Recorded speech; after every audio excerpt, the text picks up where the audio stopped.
Oh man, this update already took forever. Now it's crashed. Well, we all have backups of our computer, right? Hey guys, it's Dimo from DimusTech. And today I'm going to show you how to create a nice free backup solution with a PowerShell script, and it will be simple, but it will be free and it will work. So let's begin.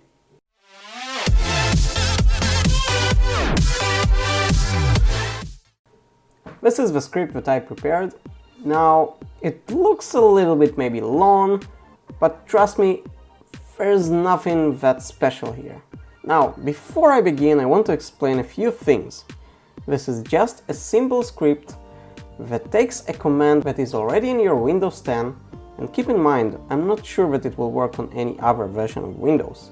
It's particularly for Windows 10, and Windows 8.1, 7 and the older ones, I'm not really sure if that will work, but those had their GUI versions for that. Windows 10, well, it was pretty much removed. Now, in short, the command is wba-admin, so if you want to play just with that and try to create your own version or something, feel free to do that.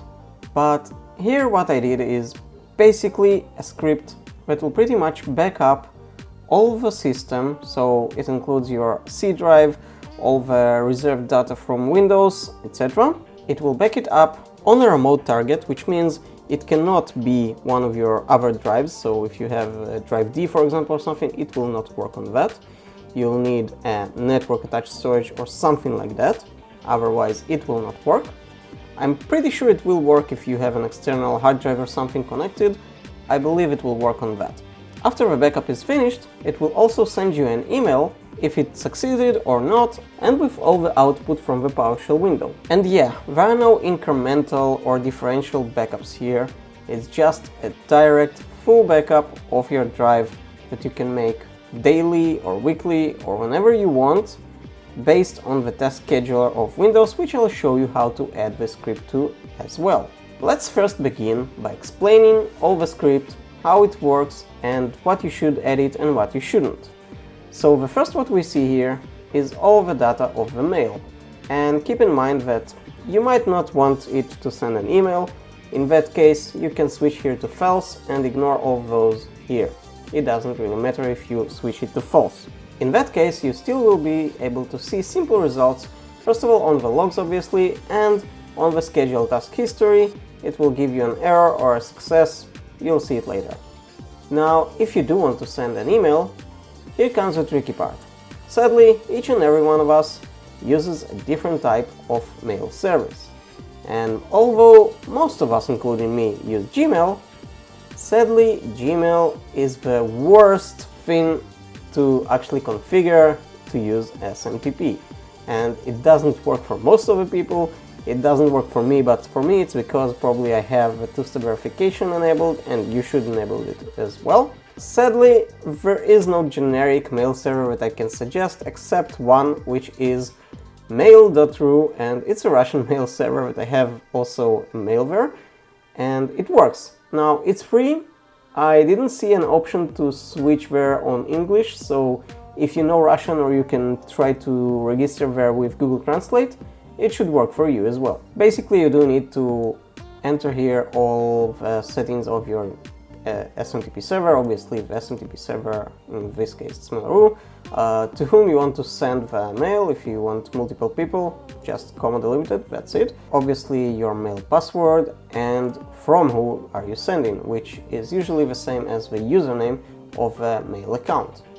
The next very important thing is the backup target, and that's where you actually enter where the backup will be saved. And again, as I told you before, it cannot be something local on your computer, it cannot be a different drive or something like that. It should be something external. It might be an external hard drive or, like in my case, a QNAP, which is a network attached storage. Below this line, there's nothing to edit. That's the script itself, and obviously if you know what you're doing, go ahead and edit there as well, but I wouldn't suggest to edit here anything.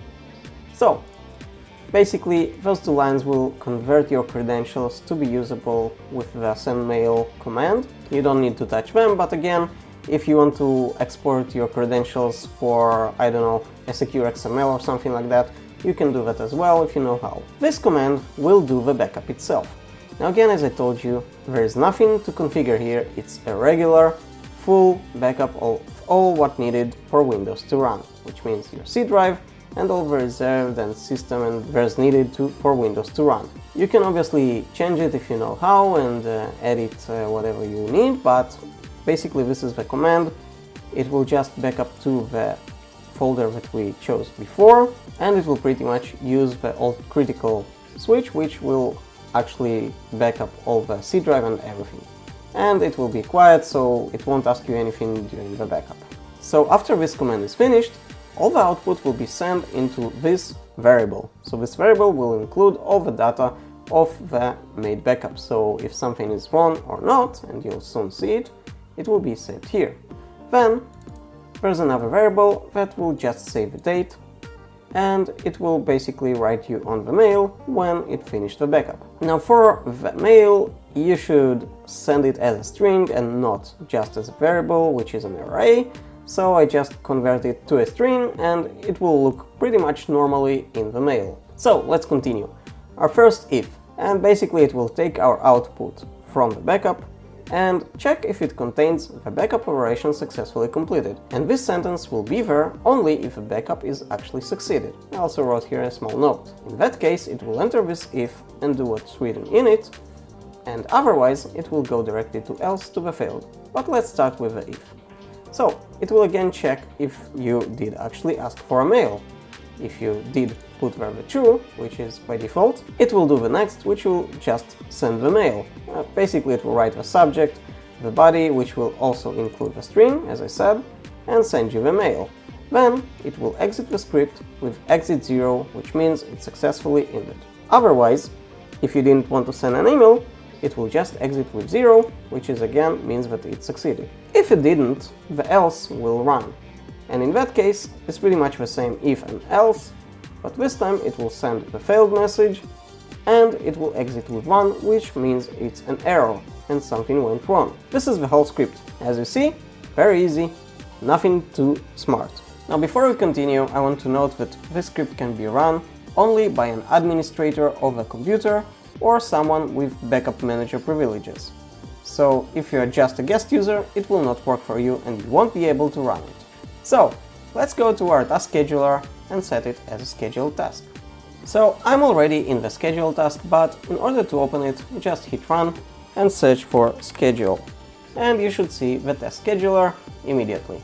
Open it and it will bring you to something like this. You'll probably have here some random scheduled tasks already. Don't mind it, your operating system already has a few.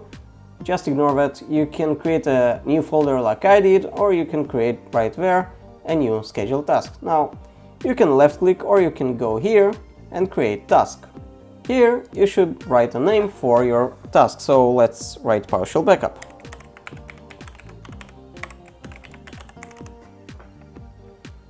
You can write a description, obviously, nothing here is that important except from this. And maybe you will want this. Now what this means, that it will run even if you are not in login. Which means if you reboot your computer and you didn't log in or something, it will still be able to run. Now again, this means that you can choose it as you wish.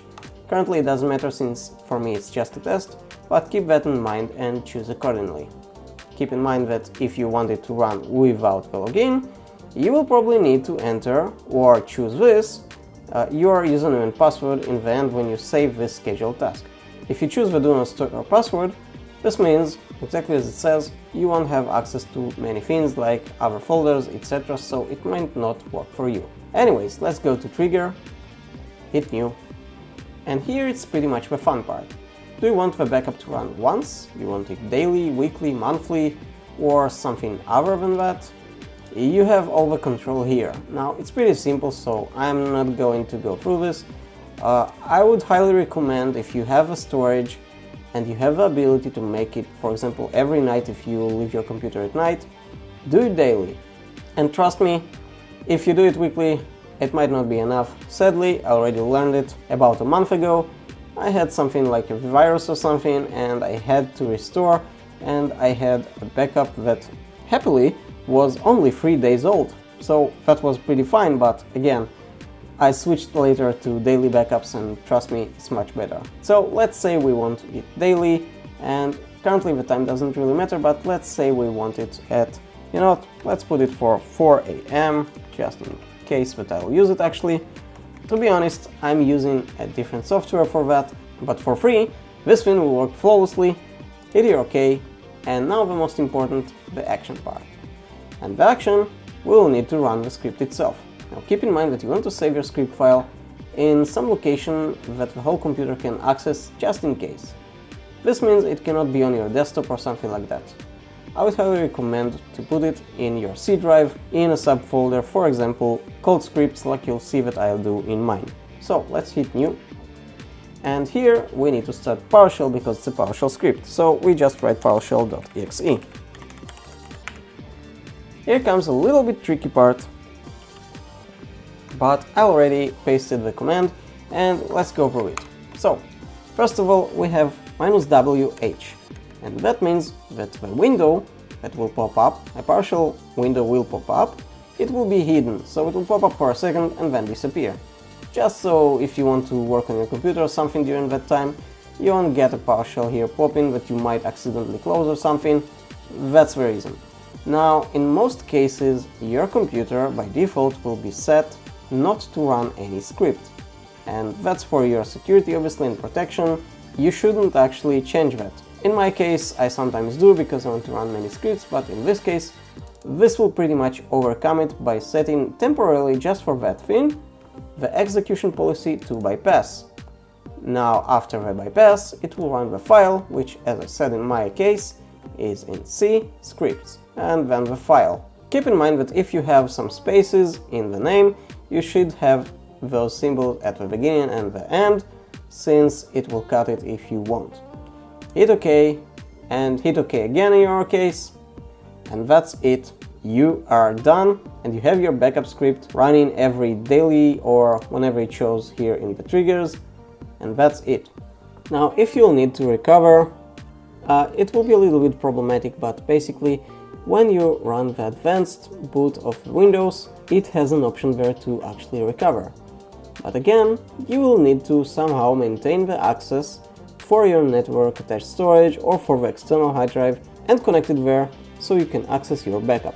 So here we pretty much finished. But before I end this video, I would like to know if you want me to show you in the future, instead of using send mail message for example, how to send such a notification to Telegram. And if you watch my channel regularly, you already see me doing something similar, so you can use the same techniques as well, it will work. But I can do a full tutorial on how to do that. Keep in mind that you will need to create some bots on your Telegram, and you'll need to do there some stuff by your own as well. But it will work much better in my opinion than sending a mail, and Telegram seems to be very reliable nowadays. Another thing before I finish, this video shows you a simple PowerShell script that will back up your computer, but again, it doesn't have any differential options, any incremental options, it doesn't really do that much of a compression, or any advanced things like that, or maintaining backups, or restoring from it or something like that. Again, it's a simple backup script, so I would like to know your opinion if you want me to show you a full, advanced, professional software that will cost you money, but it will work obviously very well. And I already tried it, a trial version of it, and it works flawlessly. I trust that particular software. I can show you that one in a future video, so let me know if you would like that. Keep in mind that I'll probably have to pay for a license for the software, but it will be worth it for sure. So I would like to know your opinion about that as well. Thank you for watching this DimusTech episode. If you enjoyed this video, click the subscribe button and hit the bell so you won't miss any future video. And I'll see you on the next one.